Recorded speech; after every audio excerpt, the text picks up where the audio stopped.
we are live and recording. We were laughing because I was like, oh, my voice isn't that creepy. Then it's like, well, I can do creepy voices, as you guys have heard on other events, but that is neither here nor there. What we are here to celebrate today is, drumroll please, we are here to celebrate Covet book number 3 in the Crave series. I feel like I need to make like extra noise of celebration because I know you guys are all excited and happy. So I'm just like doing the jubilation for all of us. And this is a very, very new book. So happy, slightly belated book birthday. But as everyone knows, this is book number 3 in the Crave series. So I'm not going to give you like a rundown of what happens in it because I'm going to let them talk about it. But you guys all know it is amazing, awesome, paranormal goodness that you can't get enough of. And that is why you are here back for book 3 and are excited, I'm sure, for book 4 that is going to be coming out as well. And also, I'm excited because Tracy, did I say Tracy Wolff's last name? I need to give more of a formal introduction. Tracy Wolff is going to be in conversation with Alyson Noël. And while I cannot tell you what she has coming out, just know that I'm putting a little morsel out there that for our paranormal lovers in 2022, keep your eyes out because there's going to be something coming from her as well. And on that note, I'm going to pass things off. But first, the Vanoite section. To the right-hand side, we have our chat section. As all of you are there, spreading the love and being the amazing readers that you are. Thank you so very much for doing that, guys. And then also, if you have questions, I can see we already have a lot of questions, but keep them coming. This is your opportunity to take advantage of getting to ask all of the questions about all of the things. And there's lots of juicy things to ask questions about in these books. So I'll let you guys decide how spoiler-free you wish to keep it, though I feel like since we're in book 3, there's gonna be some spoilers. So if you don't want spoilers, just cover your ears and sing la la la la la, and then we'll let you know when you're over. And most importantly, the way to support a series is indeed to purchase it. And if you would like to purchase Covet, there is a purchase book button down below that I highly recommend that you hit and purchase the book for. And I'm just going to tell you, it's a beautiful book. All the books in this series are like amazingly gorgeous. So not only do you have a story that will be great for you mentally, you will also have a beautiful book display as well. So on that note, I am going to go ahead and pass it off to Alyson, and I will see you guys at the end of the event. Have an amazing event, guys. Thank you. I'm actually going to start because I want to say thank you to everybody for coming. And I also want to say how excited I am that Alyson is here with me. I've been a huge Alyson Noël fan for a really long time. And the fact that she has a new series coming out in 2022 with my publisher is super exciting to me as well. I'm very excited. So anyway, I am super excited to be here because I met Tracy like a decade ago. And I thought she was super awesome. And I've watched this series just totally take off. And I've been cheering her on from afar. And I've read all of them. Starting, let's just show these covers because they're stunning. Crave, book 1, amazing. Crush, I'm really into crystals and geodes. I collect them, but I don't have a red one dripping in blood, so I need to look who does? I need to look into getting one of those. I need a blood myself. Of course, Covet, which we're all celebrating today, which I finished today, and it was amazing. That's exciting. Did you cry? Yes. Did you cry? I get a lot of people who are mad at me because they cried. No, I never get mad. Oh, okay. I just get curious. And that's why I'm here. So many questions. But first of all, I want to say I was so excited also when I saw the success of this series because not only because it was you writing it, but because you're bringing paranormal back and it's kind of taken a little hiatus, fell out of favor for a little while, as these things do. But I am, for one, just super excited to see it back because I've always loved paranormal since I was a kid, and I missed it, and I've been longing to find like a good, juicy paranormal series to sink my teeth into, and honey, you did it. So oh, thank you. What was sort of the catalyst to write this series? Well, I will tell you that, but I do want to say somebody asked if there were going to be Covet spoilers, and no, I won't spoil Covet. I know it's a big book, and I know it takes a lot of time to read it and all that, but we will be talking a little bit about Crave and Crush. So if you haven't read those, there might be spoilers there. What was the impetus? It's so funny that you said that I helped bring Paranormal back, because about, I guess it was about 18 months ago, maybe 19 months ago, our publisher called me up and said, hey, Tracy, I want to bring vampires back. Do you want to help? And I was like, sign me up, because I've written a lot of contemporary. I know you did too in the 10 years, but I'm a paranormal girl at heart, right? We both are. And I'm just so excited at the idea that paranormal was coming back around. I'm like, sign me up. Now I've had a number of vampire ideas through the years, but I was always really hesitant to do one, because, when you write in the vampire genre, you're kind of standing on the shoulders of giants, right? Yeah, for sure. And so for me, I told her I really wanted an original idea. And I said, I think I have one, but tell me if you don't think so, because I don't want to like come out behind a lot of the other really amazing vampire writers. I don't want them to be like, oh my God, her book sucks. Why did she even try to compete? So I had the idea. I'd always wanted to write a boarding school. I love vampires, but I also love the other creatures. So I wanted to make sure that I got to include them. I've already done a dragon series and a witch series, in the past. And I thought, no, let's throw them all in there and see what happens. And that was kind of the beginning idea. And then the world is really just grew out of that. I mean, I knew where the books were going at the beginning, but the world just continues to expand, and I'm trying to show it as Grace learns it, So. And it's such a big world. And I love how with each new book, that world becomes even bigger. I mean, it's a great opening in Crave, because Grace is super relatable. I mean, she's this fish out of water who is going through enormous grief. And she's like, kind of like, okay, now this is what my life is supposedly going to look like. Right. She has no idea what she's in for. And the challenges that she's going to face. And then with each successive book, as Grace grows, also her world grows. And you do bring so many different paranormal elements into it. I can feel your sort of joy of the paranormal in your writing and your knowledge of it. And I'm wondering how much of it, I mean, I know we're dealing with the paranormal, but how much of it is like sort of based on research of like maybe gargoyle lore, and then how much of it are you just like, I'm just going to take this and run with it? I actually think it's a little bit of both, right? I mean, there are vampire conventions that, you go with, can't be and can't go into a room until they've been invited in. I play a little bit with the dark and light thing where, human blood, if you're drinking human blood, you can't go out in the sunlight, those kind of things.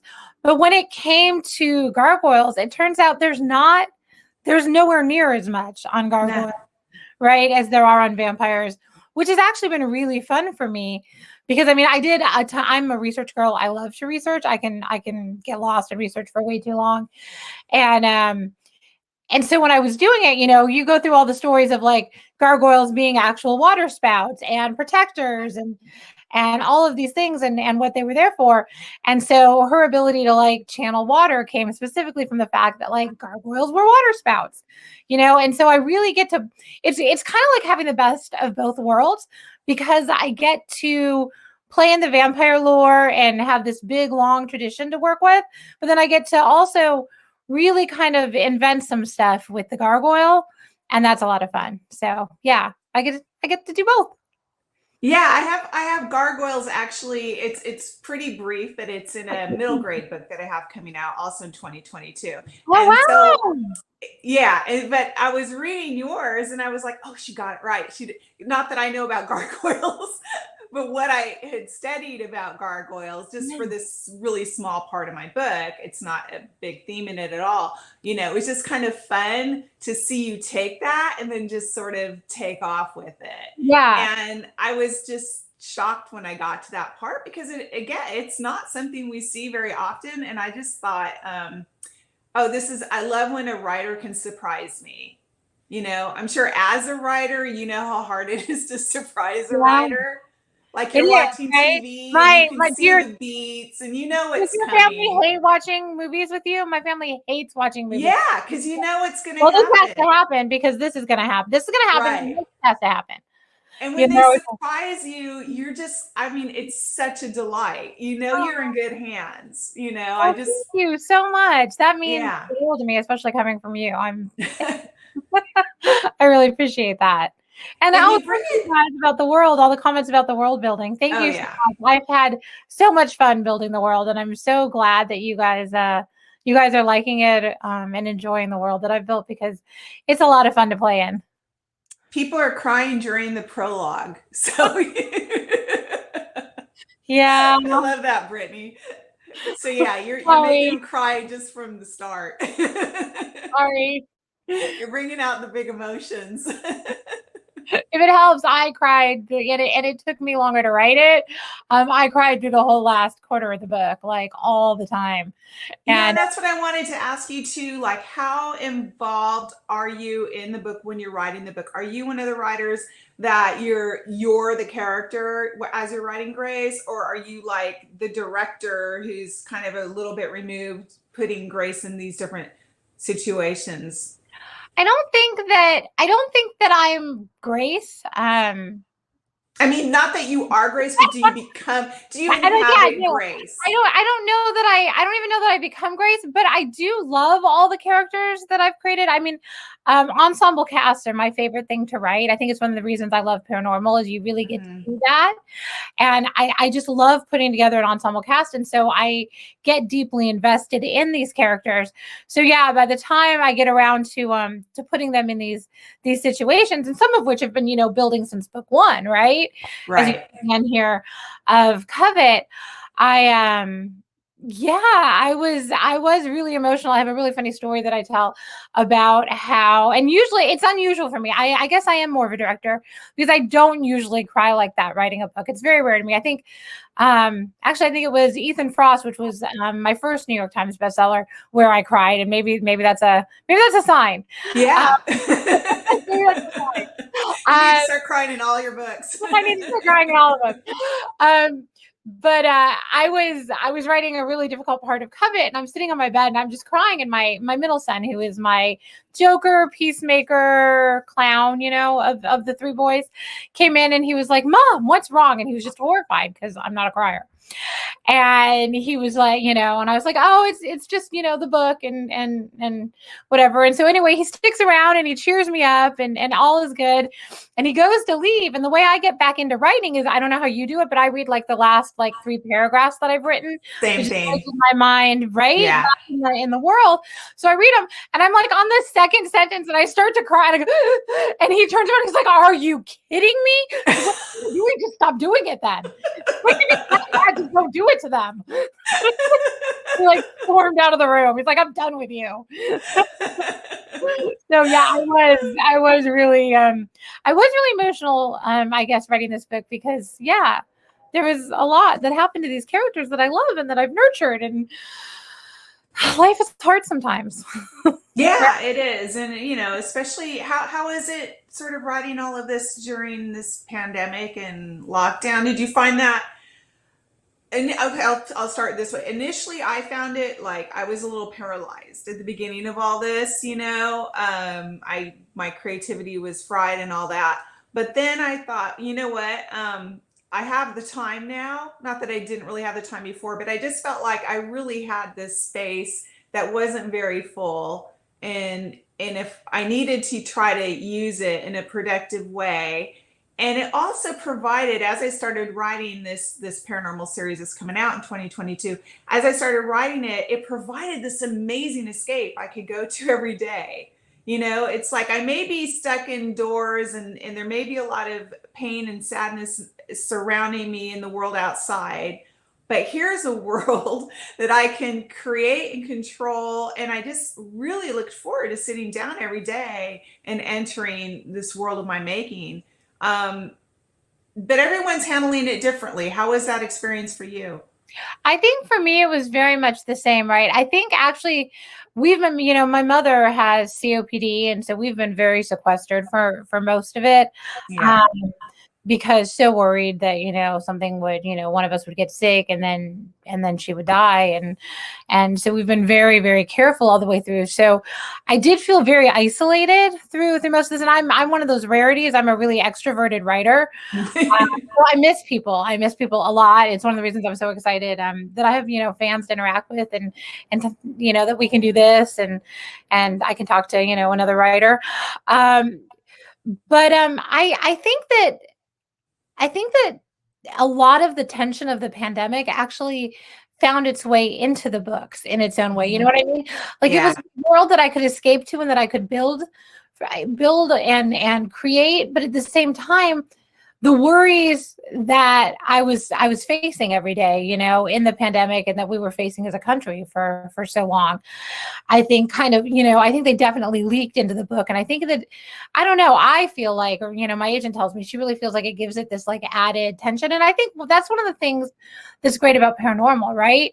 Yeah. You can explore issues that are going on in the real world, but in a whole different world. And it doesn't take the tension away, but it takes a lot of the enmity, I think, away, right? Because you can put it in another world and you can look at it through eyes that are not the eyes that we have, that we're looking at our everyday world in, and so I did create this world that is very divided, kind of like the world that we're living in. Yeah. So I think that it was an escape, but I think that it was also a way for me to channel a lot of the feelings that I had and continue to have about where we are and the pandemic and the country and all of that. Yeah.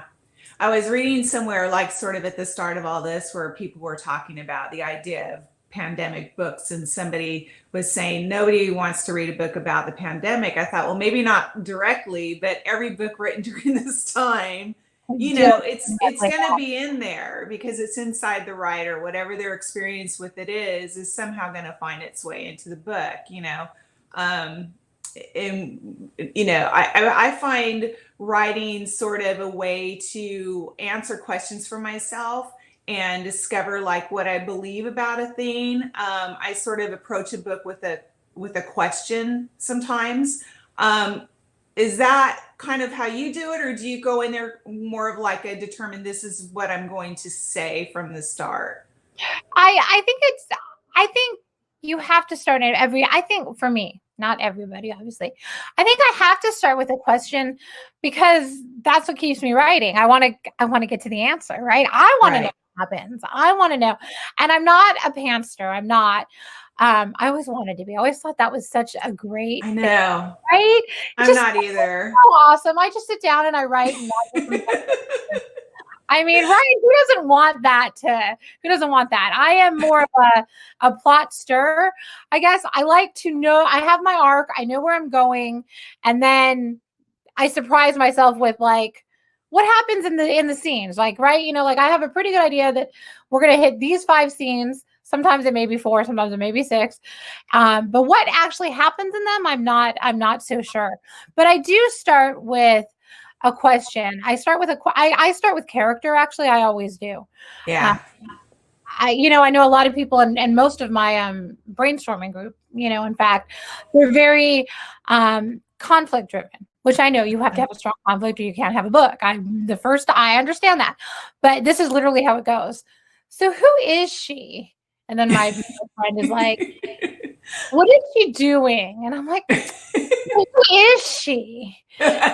What is she doing? And this is what we do until finally, like 10 times, 10 or 12 times in, we're like, oh, we're doing it again. Okay, let's get out of this. So I start with a character. I definitely started with Grace. I knew I wanted to write a vampire book. I knew I wanted it to be a boarding school book. And then I was really lucky because Grace just started talking to me. Sometimes it happens that way, right? It's great. Yeah, it's I love great. it. And I always have so many ideas that like, I love it when like a mystery character pops in my head. Like not very long ago, I woke up in the middle of the night with this person just talking to me and I'm like, you're not Grace. You're not Hudson. You're not Jackson. Who are you? You're not Macy. You're not like I didn't know who this person was. So I just took some notes of what they were saying and I put it aside and we'll see if they come back, Yeah. But, Grace started talking to me really early and I was like, okay, I've got her now. And I know what she's afraid of. And I know, what I have to do to her. and then I kind of ran with that with Crave. And so a little bit of both, I guess. I can see your sort of love of books, clearly. English teacher, author. I love them so much. Yeah, your love of books, music, movies. So I've written before where a character is like certain movies or certain music, and I don't necessarily, but it fit the character. So it seemed like the character would like that. And I'm wondering how much of those are your sort of, go-tos, or how much is just, it fit the scene or the character. Well, Grace's love of Harry Styles is absolutely my love of Harry Styles. I'm feeling about that. Massive One Direction, Harry Styles. Yeah, he blew me a kiss once at a concert, and I was like backstage at a concert. I was like, girl. Harry Styles blew me a kiss. So that is absolutely me. But some of the other things like Louis Capaldi is in Covet. And he'd always just kind of been on my periphery. And then I found this one song of his, Grace, when I was looking for it at that moment. I needed a song that did a specific thing. And I found that song and I was just like, oh my God, this is the song of the book. And that was not an influence for me. That was the book that really brought that to me. And that is like the song that I listened to for half the book, actually, from the moment I found it. Oh, you became a Harry Styles fan after Crave. Oh, your work is done. Harry Styles and cherry Pop-Tarts, all me. So I know so many of these viewers and readers and listeners are probably dying to get to a Jackson Hudson part of the conversation. Yes, definitely. And I have to say, we meet Jackson and he is irresistible, right? I mean, he is. He's smoking. He's irresistible. He's all the things. Grace is like the luckiest girl at the boarding school. And then you bring in Hudson. And I'm just wondering how the heck we're supposed to choose. Yeah, that's yeah. Like I always knew where the series was going. I always knew that this was going to happen. I am thrilled that people have taken to Jackson and to Hudson the way that they have.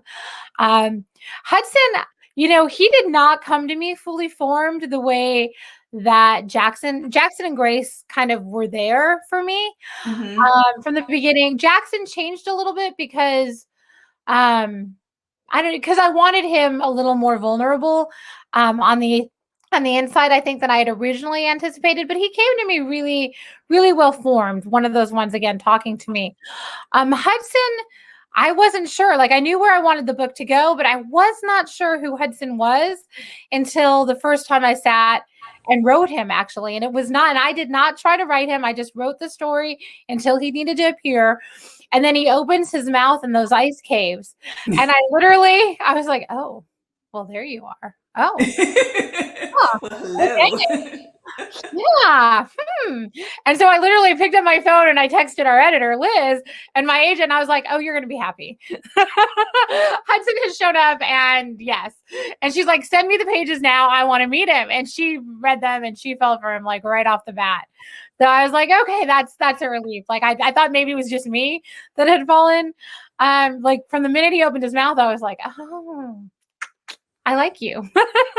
So yeah, and I like that it's gosh, I don't want to give away anything to people that haven't read Crush, but let's just say, Hudson really has an inside view of who Grace is. We'll put it that way. And is, and so the idea that somebody knows you that well, okay, and they're still there, they're still interested. Yeah, that's they're actually not freaked out. Yeah, that's one of the things I really wanted to do, right? Because there's idealized love and there's, first love, but then there's this idea of a character who knows all the worst parts of you, right?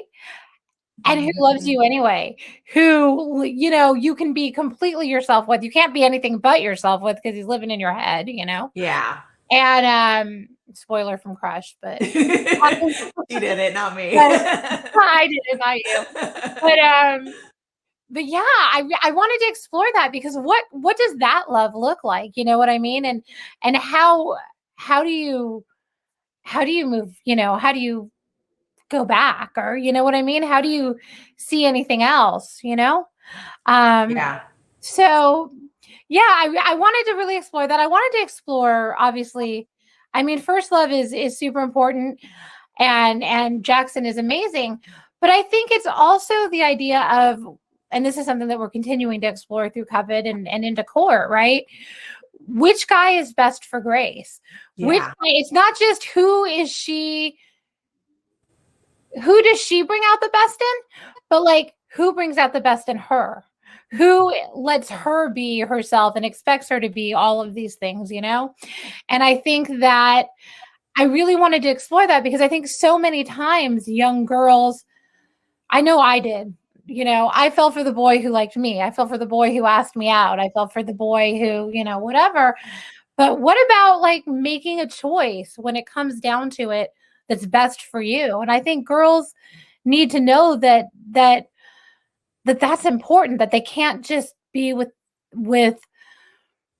the guy who likes him. They need to be with the guy who is good for them versus who they're good for, Oh, totally. I mean, I loved how you did that. And the idea that, he has seen Grace at her absolute most vulnerable, self, and all the parts that she would never choose to share with the world. And he's been there for it, and he's still there for it. And he's not, afraid or turned off. And how, God, how powerful and freeing and beautiful that would be, right? To be able to have somebody who was just completely not afraid of seeing your worst self. And this idea of her choosing, I love that too. But Grace is such a strong character with a real feminist bent. And how important was that for you to sort of seed that into her growing into this young woman that she's becoming? Oh, I think that's incredibly important. It was, you say you start with a question and you start with like an idea of what you want to do. And Grace at the beginning is powerless. I mean, in every way, she like every comfort she has been ripped away. You called her a fish out of water. It's why I made her. I'm a San Diego girl, and I can only imagine what my life would be like if I was thrown into Alaska. San Diego and Texas is where I've lived in my life. New Orleans as well. So the idea of of being thrown into weather and climate like that is enough of a shock, right?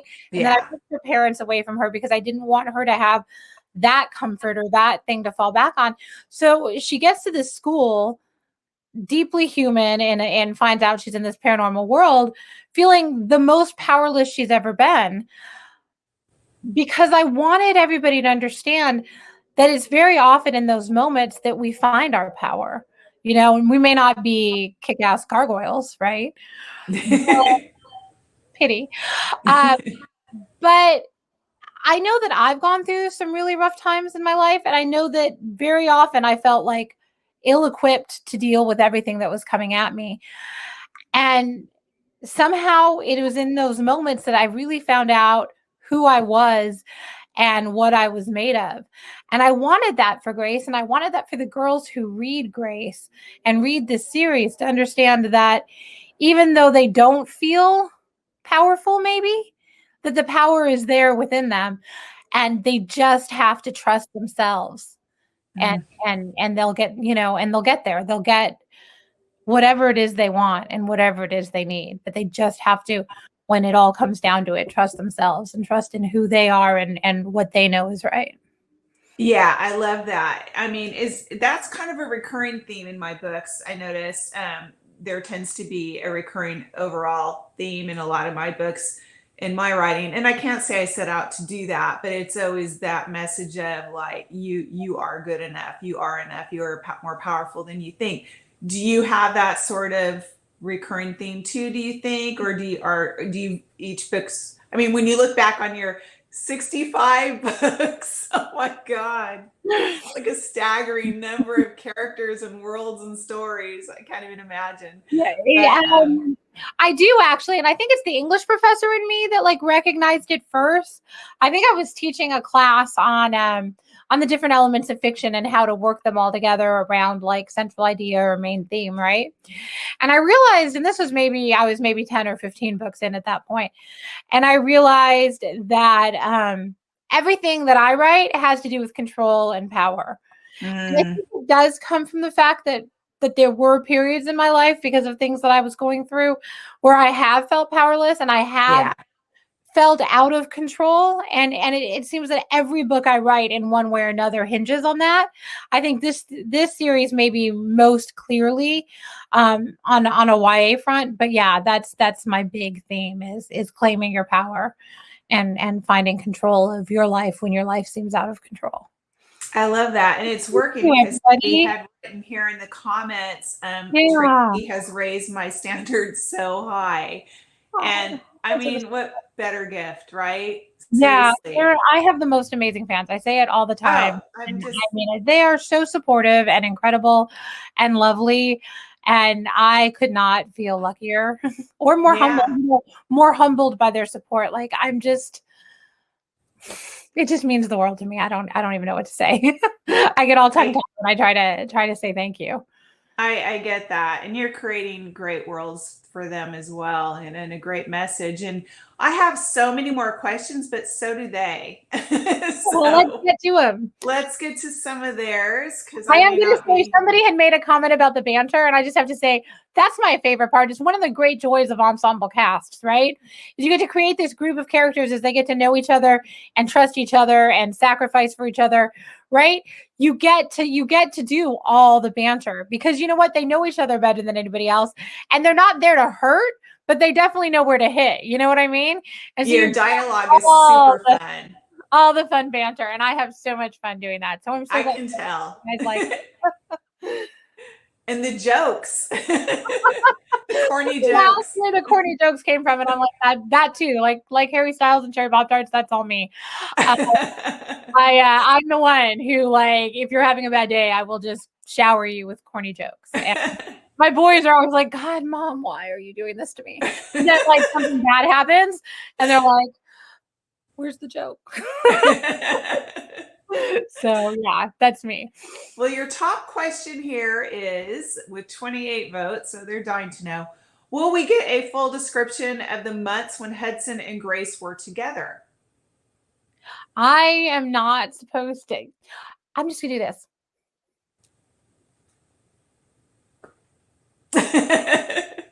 I'm gonna take that as a possibly. Maybe. Stay tuned. Do you have anything else planned for this series, like a spinoff or a prequel? I think you're gonna have to wait and see what happens next.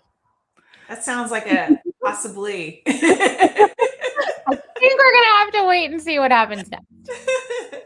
Okay, here's one. It's a nuts and bolts question. Okay. How does the immortal theme work for Grace? Has she aged normally until now? That was asked by Stephanie. That is a question that's going to be answered in court. Okay. So I'm not going to say anything now, because well, I think it's cool. So I guess we'll just see what happens. But yeah, we'll talk about that more in court. Will there be exclusive books for court like there was for Covet? That is a question for my publisher. I'm just going to say that's a question for my publisher. At this point, I'm not sure. I'm going to say possibly. There you go. Possibly works. Do you write listening to music? If so, what music inspired or accompanied Covet? I'm half and half. If I'm struggling, it's so funny, right? If I'm going well, if the writing day is like going really well, a bomb could go off next to me and it would not bother me. My kids could, I have 3 boys, and they could like get into a fist fight behind me and I would just not even know what was happening. Drives, my mom who lives with me, drives her nuts. She's like, how do you do? I don't know. And so I totally listen to music on those days, and it just plays this nice little like soundtrack in the back that kind of keeps me going, and I think does influence things sometimes, right? Songs are influential. And then on the bad days, like if somebody is in the same room and they breathe too loud, I'm like, do you have to do that here? Do you have to be breathing next to me right now? Like, could you not find anywhere else to breathe? My kid's like, okay. Or like, he goes in to like make himself a sandwich for lunch, and I'm like, really? You have to eat? Why? Why do you need to eat right now? And they're like, okay, mom's having a bad day. But I do listen to music on my good days, which are most days, honestly. Like I there's a few hard days always, but and for, like I said earlier, Louis Capaldi actually really shaped, not shaped, but like was really in my head. I mean, that whole album, through Divinely Inspired to a Hellish Degree, Divinely Uninspired to a Hellish Degree, through probably the last 2/3, certainly the last half of Covet. That was kind of the album of Covet. So speaking of that, someone else asked, what song do you think describes Jackson and Grace's relationship? Is there a song or Jackson's and Grace's? Yeah. Well, I put it in Crave. I put Brown Eyed Girl, right? But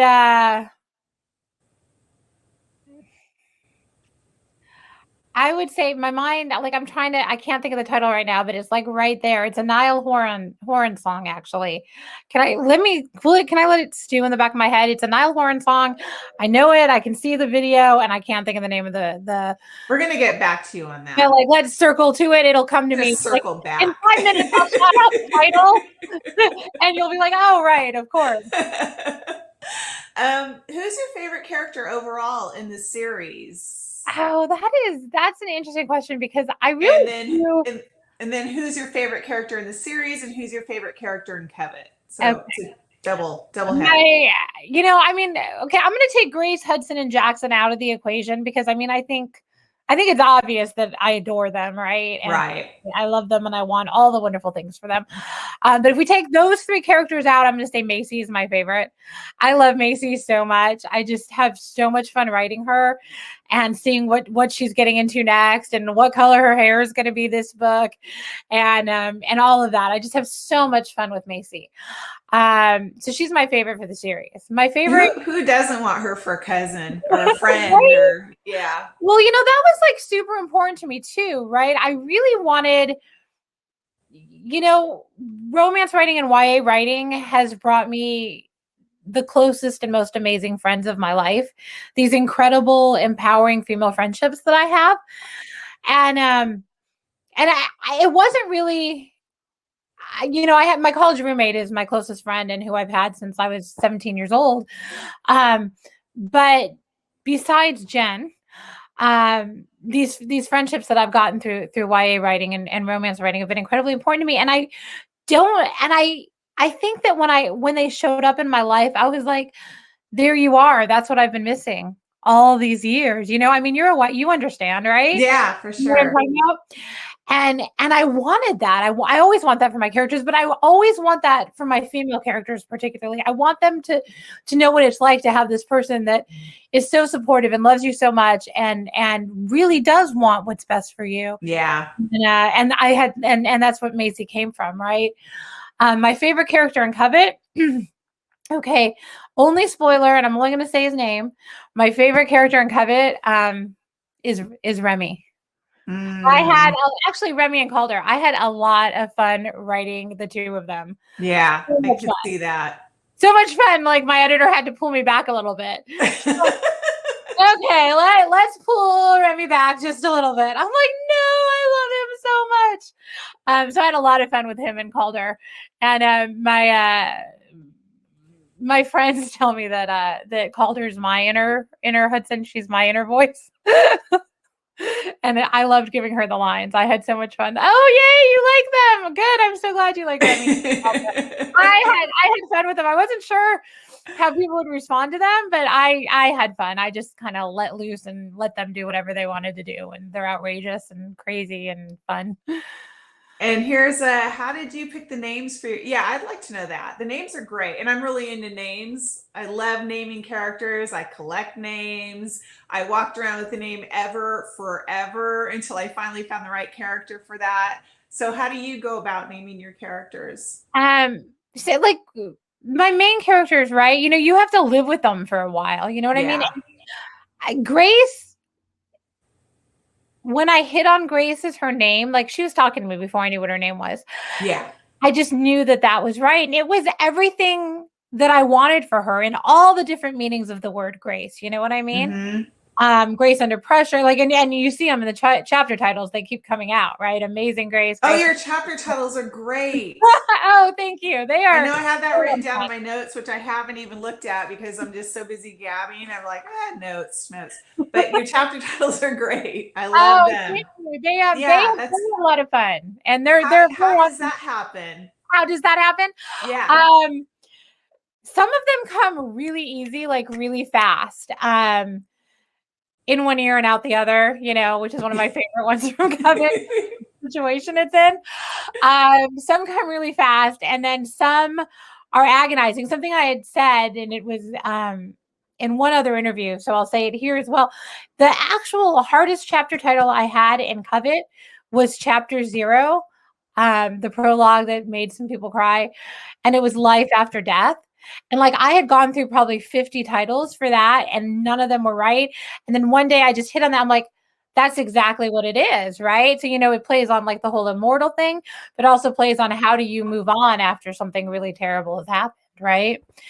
And sometimes they come really easily. Sometimes it's, my middle, like I said, my middle son and my oldest son actually, I like grab them and pull them into my office, which is very often my bedroom because I like to write in bed at least half the time.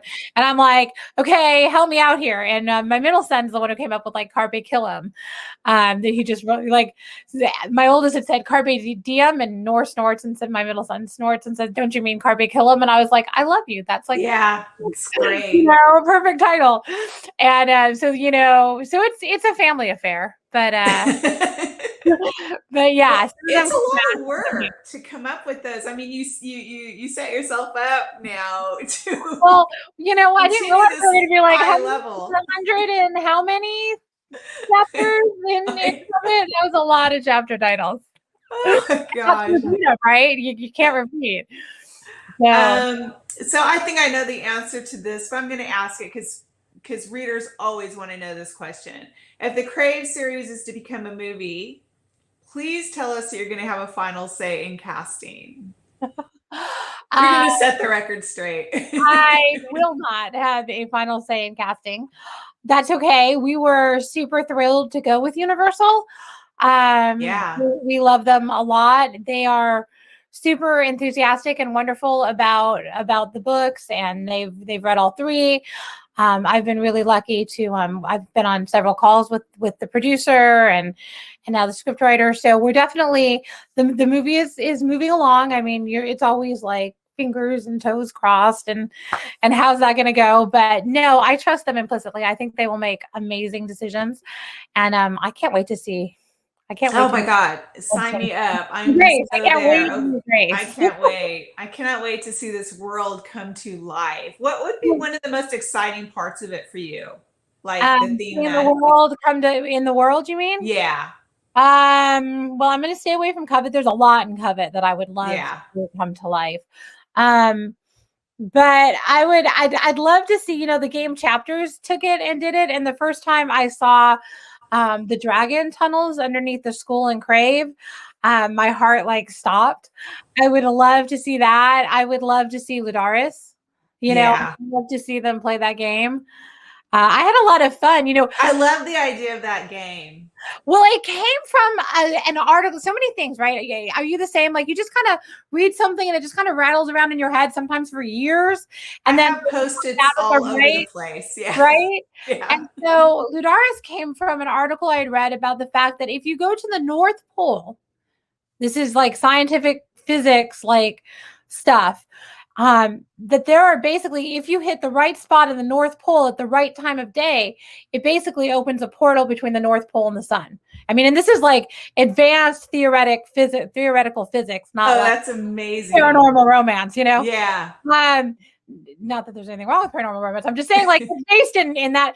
And the idea of these portals, like, fascinated me. And they've just rattled around in my head, you know? And then when I was like, you know, what would, you know, and portals. And that's where they came up. I'm like, well, this is as close to the North Pole as we're going to get. So, yeah. Well, I plan on getting in my books anyway. And that's kind of where it came from. And that's something I've never told anybody before. So, you guys. Yeah, no, people think we just make all of it up. And the fact is, a lot of it comes from like just little articles and stuff like that we read, or, you know, yeah. Yeah. And you just and take it from there, right? Yeah. Absolutely. And then you just take it and shift it, you know, however you see fit. And yeah. So those are probably like a couple of the ones I'd love to see come to life. Yeah. I'm right there with you. And Alyson. I wrote Crave, like that was the first scene that came to me, was that scene with Jackson and Grace in the Aurora Borealis. And I wrote so much of that book just to get to that scene. Like that was my reward scene. Like, I'm going to get there. And every day it kept getting pushed back because Crave got longer and longer. And I'm like, oh, that's I thought it was going to be. Okay, we're not there yet. I would love to see that scene. Have you seen the Aurora Borealis? I cannot say the word, but have you seen it? Not in person. I was supposed to go to Alaska last spring, and then COVID hit.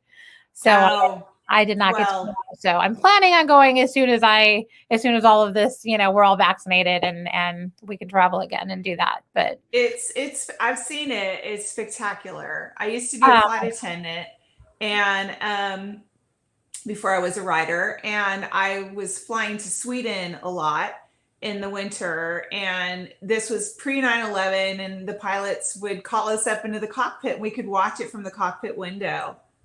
You could, I'm so jealous. Oh my God. Incredible. It was spectacular. It really was. In my readers group on Facebook, the Wolf Pack, one of the women there had posted her pictures after reading Crave.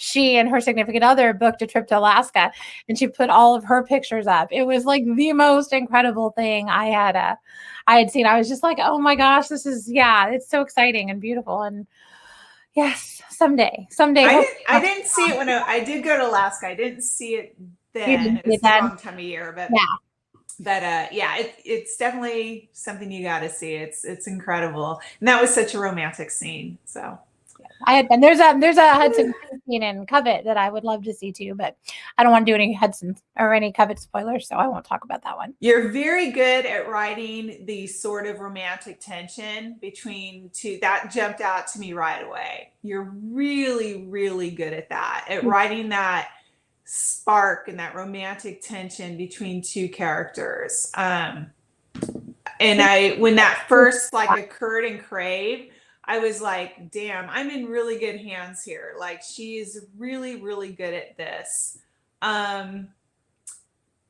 Is that, you know, some parts of writing are easier than others, right? There are certain themes that we just flow easily from us, and other themes that maybe require a little more effort. to me, that read like that is like you just being effortless. Is that true, or was that I don't more know that the? you would say it's effortless. I do think one, like the meet cute was actually one of the hardest scenes in Crave for me to get. Like I had the hardest time with that. Like I wrote it probably 6 different ways. And it wasn't until I hit that one that I was like, oh, there it is, you know? Yeah. But once I get that, you know, then once I feel where the tension is, then everything else comes much, much easier. I do. Those scenes are my catnip, right? Those are the scenes, like I said, I wrote all of Crave to get to that scene. You know, I love the romantic tension, and I love the push and the pull, you know, and bringing 2 characters together as equals, you know, because that's where so much of the tension comes from, right? Yeah, yeah. Clash 2 characters, 2 really powerful characters, strong in their own right. It doesn't even have to be paranormal, right? Clashing together, and that's where all that tension comes from. And yeah, that's my wheelhouse. I love it there. Yeah, you are masterful at that. Oh, thank you. Yeah, thank you very much. I really appreciate that. We have so many questions here. Gosh, you guys, I'm never going to get to them all because we are on a time thing. But what do you do? Here's a more crafty one. What do you do before sitting down to write to get you in the zone? Oh, this is, yeah, I always laugh about this because I have like one definite thing that I do all the time and one thing that I do when I have to do really serious writing. And it's not a thing. I don't need tea, coffee, music. I mean, I can, like I said, I can write anywhere when the mood sets. But a few years ago, we were talking about burnout actually before we yeah. this, right? A few years ago, my life was falling apart in a lot of different ways. And I was having a really hard time writing. And I have a friend who's big on the book flow and who's big on affirmations and all of these things. And she, you know, she's saying, you know what I think you should do? You need something that trains your brain that this is writing time. Because you know, Dorothy Parker, right, always says that writing is the act of applying the ass to the seat. And, yes. you know, when you're burned out, you can sit down and then suddenly, like I used to have no trouble turning off social media. I'd have no trouble with any of that. Like, oh yeah, I get to write today. And then it was like, I'd sit down and I would rather be doing anything but writing. And she said, you need to train your brain that this is the time to write. And she said, so you need something, whether it's a candle, whether it's whatever. For me, it's a dance. I have a little, it's time to write. I will not demonstrate. I was going to say, you're not going to show us. I'm not going to show it. But it's time to write dance. And I do it every day before I sit down. And my brain knows that means it's time to get to work. And then everybody who knows me always laughs because they always can tell, especially with Zoom calls now, right? They're like, oh, Tracy's really in the writing zone. Because when things get serious, like the hair goes up in a Pebbles Flintstone ponytail.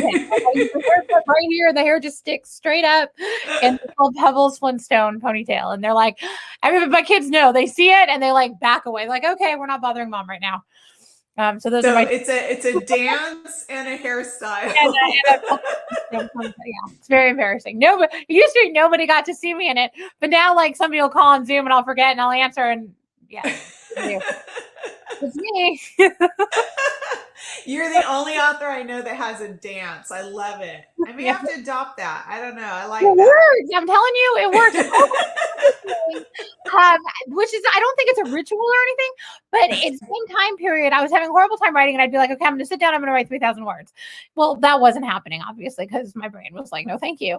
So a friend of mine writes, like, she'll say you're on your very first blank page, right? She'll write 107, 356, 498, 670, whatever, just random numbers. And then you just get to that number. And it used to be like, okay, you get to that number and then you get a reward, whether it's stretch or a cookie or, you know, a cup of tea, whatever. So I would do that. And that's how I started to, and then it got to me where I was like, okay, let's see if I can get past that number before I look, you know, and now I still do it, but now I don't have to cross them out. I get to the end of the day and I'm like, oh, look how many I did. And then I get to see my whole row and then that makes me feel good. And these books are really long and you're on a time crunch. So do you have a set word count every day? How do you manage that? My word count is as many words as I can get in and still be sane. I will say there was one moment when I was completely demoralized, when I had been writing and writing and writing, and I had hit 120,000 words and I hadn't hit the midpoint yet. And I thought, oh God, I'm going to die. I'm not going to make it. And then, I had like that freak out, and then I'm like, okay, I can do this. And I did, but like getting to 120,000 words and realizing you weren't halfway yet, that was a moment. That would be a moment for me too. Totally. Oh my God. Here's one. Will we ever get Grace's parents' names? Yes. You will. You will. And, how long is court? I'm still writing it, so we don't know, but long. She will get to that though. Are we going to find out what Grace's real favorite color is? Yes, you will. And you will. You will. I'm not going to tell you what it is, but you will. Macy's going to find out. I haven't decided yet. Will Grace ever empty that folder? I don't know. We'll see. She's working on it. In court, she's working on it. So here's one. Are you planning on making a movie or TV show of the series? That is in the works. And again, it's with Universal. That's with Universal, and what they decide to do is up to them. Totally exciting. But for the record, that's never up to authors. I know a lot of people think it's up to us, and it's absolutely not. But I mean, I think like Anna Todd, it was up to her, but she like financed the movie and did. But like us, if you sell the rights, then you lose control of that, and it's you just hope that you've chosen the best home for it. Exactly. I think we have, so we're excited. It sounds like it. I love how in touch they are, and that's just such a great sign. And I mean, my God, it's Universal. I mean, come on. It's pretty big time. So yeah. We're thrilled. Jackson find his mate in court. I guess you're just gonna have to read court to find out. Yeah, I think. Oh my gosh! If I give away spoilers from Coven, I'm in trouble. If I give away spoilers from court, I might. I know. I'm like, I need to read court, so please don't tell me, okay? Oh my God! What is your favorite thing about writing, and what advice would you give to new writers? My favorite thing about writing is being able to create a world and characters and play in that world with people that I really like. I mean, yeah, you create villains too, but I work really hard. Like I love the characters that I create. Like that's, I wouldn't cry if they didn't matter, Right. And I love being able to create flawed people with good hearts doing the best that they can, because I think that is all that any of us can do. Yeah. My other favorite thing about writing these books is the tiny little Easter eggs that I leave all the way through. People ask if a lot of people were really surprised that Grace was a gargoyle at the end of Crave. And I always say, if you go back and look, there were like 20 to 30 spots where there was just a line or just a half a line where, she turns to stone, or she feels like sinking like stone, or, and all these little things. I've done it, like right now, the big obsession is the green string, right? Mm-hmm. A lot of what the green string is already in there. You just have to go back and find it. So yeah, doing that has been one of my favorite things, so that when they get to it and it comes together, like so much came together in Covet, and like I'm hoping so much will come together in court. It's like, oh right, there it was. How did I not miss that? Or how did I miss that? Or how did I not see it? And do I have any advice for writers? Because we are running late, I'm going to give my quick abbreviated advice. And it is, one, trust yourself. It's a rough business. It is. Alyson and I have both been in it a really long time. And you have your ups and your downs. And I wish somebody had told me this at the beginning, because you get your first book published and people say, oh, it's not all easy after that. There's a part of you that thinks, okay, I've got it. I've made it. It's a marathon. It's not a sprint. Take the long view of your career. Like, and this is obviously for somebody who really wants to be a professional writer, right? Take the long view, 65 books, right? Take the long view, because if you live and die by every single book, you're going for a really rocky road, you know? And that's just the nature of the beast, I think. Yeah. And that's nothing against you. That's nothing against the books that you write. Some books will hit better with fans than others. They just will. I've written 65. One of my favorite books that I poured so much into sold like 800 copies its first month out. It later caught on, but like I was like, you know, prostrate with grief. Right. And, if I had like just, you know, taken a minute to think, okay, you know what, it's gonna be okay. Because there's always the next book. And also, you know what, give it time. Maybe it's the builder. And it was a really slow builder, but it got there. And so I just take the long view and don't live and die by everything and by reviews or anything else, because the fact of the matter is some people will love your books and some people will hate them. And that's okay. That just means you're doing your job because you're giving them a strong reaction, right? And that's all you can really ask for, is people to feel something when they read what you write. So. Oh, 100%. And I mean, once that book leaves your hands, it's out of your control what happens from there. You know, it goes out into the world and people will interpret it how they will, and it will resonate with some and not with others. And, you know, and you can't get tied up in who didn't like it or who did like it. You just have to go, I did my best as I could at that time. Right. And now and that's why I tend to not read books. Like if I look at like the first book I wrote 65 or 66 books ago now, all I see are the mistakes, right? Yeah. Well, I didn't know this. I didn't know that. I didn't know this. I didn't know that. Well, okay, look, I've had 65 books to learn like all of these things, you know? So I can't beat myself up over that, right? Just take it and be grateful that you get to do something that you love. That's what I am. I'm very grateful that I get to write every day. For sure. And have amazing fans. You do. You have amazing readers and fans, and it's really awesome getting to like see them and the love.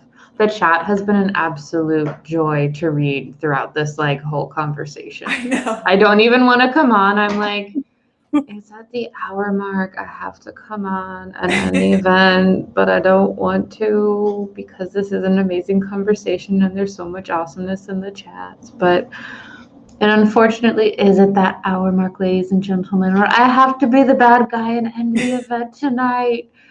But I feel like that was a really beautiful note to end it on, and some phenomenal advice in particular. And so many good points throughout your conversation. So thank you so much, like Tracy and Alyson, especially like when you're talking about how with women, it's not the guy who you fix, but it's who's good for you. And just so many amazing points. And also so many amazing points and so many good steamy moments and good characters as well. So it's just like, can you get better? No, you really can't. You are the sweetest. And you guys, I'm looking at the chat now, and I just want to say from the bottom of my heart, thank you so much.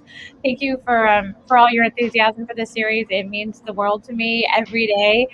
And I'm just so grateful and so excited to have such incredible fans. And also, it is always a pleasure to sign at Mysterious Galaxy, my hometown bookstore. I'm a San Diego girl, so I absolutely love being able to do this. And Alyson, let's not make it a decade before we catch up again, shall we? Because this has been wonderful. It's so good to see you. I'm going to be in your inbox all the time. Excellent. I'm looking forward to that. I'm looking forward to that. And I cannot. Questions. Awesome. And I cannot wait for the series in 2022. I am dying to get my hands on it. I am totally an Alyson Noël fangirl. So I'm just going to be avidly looking out for an announcement for it now, because Paranormal never went out of vogue with me. It has always been something I have loved. So I'm like, bring it on. I need more. But thank you guys. Series, yes. It's been a delight. Thank you so much. And we will say goodbye to all of the awesome readers. Thank you so much. all the amazing questions, ridiculously awesome, and so much to our authors, Tracy and Alyson. Sending you guys all a big paranormal hug and happiness, and we will see you all on the next one. Goodbye. Awesome. Take care. Bye.